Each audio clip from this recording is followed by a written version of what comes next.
Can you imagine being sentenced to death for a crime you didn't commit?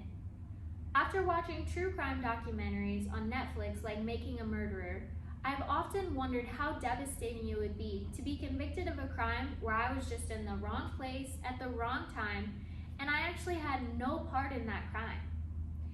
Even more devastating than being convicted of a crime that I didn't commit would be to receive the death penalty for a crime that I was actually innocent of, which would just be cruel and unjust. So today I'm going to discuss why countries worldwide should abolish the death penalty.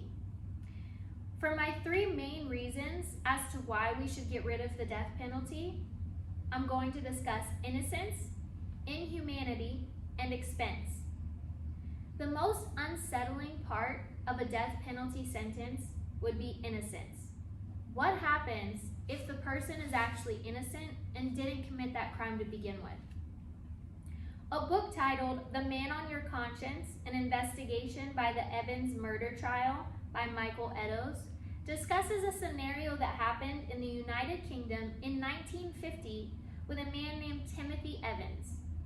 Timothy Evans was convicted and executed by hanging for strangling his wife and infant daughter to death. However, after he was executed, it was determined that he actually played no part in the murder of his wife and child. The real killer confessed to the murders 3 years after Timothy Evans had already been hanged to death. According to an article written by the Innocence Project and last updated on August 5th, 2020, a man named Purvis Payne is currently awaiting execution for December 3rd of this year. He is waiting on DNA results which could prove his innocence, which he has maintained all along. According to a fact sheet prepared by the Death Penalty Information Center in 2019, since 1973, more than 160 people in the United States alone have been released from death row after proof of their innocence has come forward. Even if a defendant is found guilty of their crime, does not mean that they should be subjected to a cruel death. Certain styles of killing have a higher risk of being botched, which often leads to an inhumane death. A book titled Gruesome Spectacles, Botched Executions and America's Death Penalty by Austin Surratt says that even with lethal injection being seen as the most humane way to kill a person, it has the highest percentage of botched executions, at 7.12% of executions not ending well. With hanging, it has a 3.12% chance of being botched. Electrocution has a 1.92% of being botched. Lethal gas has 5.4% of being botched. Firing squad is obviously 0. And all other execution styles add up to 3.15% chance of being botched. An article by the Washington Post on October 29, 2021 states that at an Oklahoma State Penitentiary on October 28, 2021, which is just 8 months ago, John Grant was scheduled to death for an execution by lethal injection. After being injected, he began convulsing and vomiting while still maintaining breathing. He was administered 2 different drugs that eventually did kill him 12 minutes after the execution began.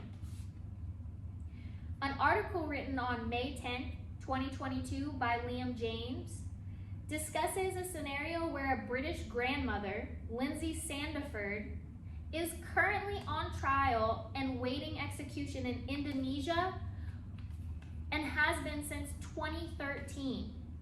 She's scheduled to be put to death by a firing squad for trafficking cocaine, which she also maintains her innocence on.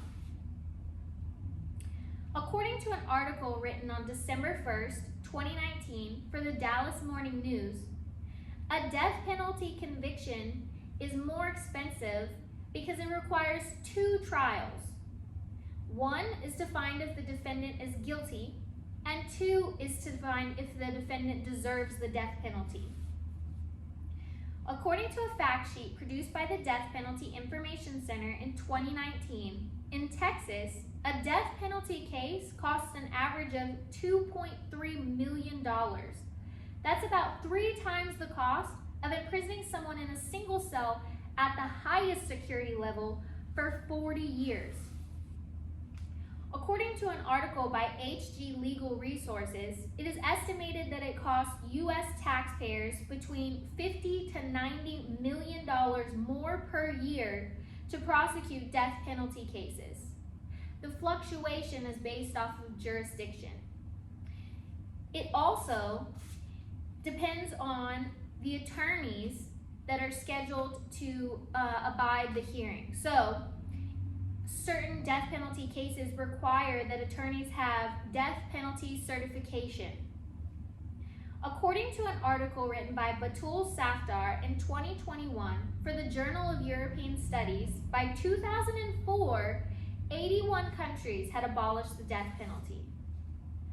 We have discussed 3 important reasons as to why countries worldwide should remove the death penalty. For a worldwide impact, you can volunteer or donate to organizations like Amnesty International, which is a foundation devoted to civil liberties such as removing the death penalty.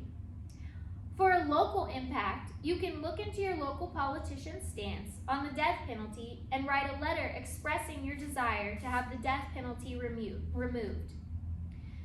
With innocence, inhumanity, and expense as our main reasons why we should remove the death penalty, life is too precious to end with a scheduled death from the government. Thank you.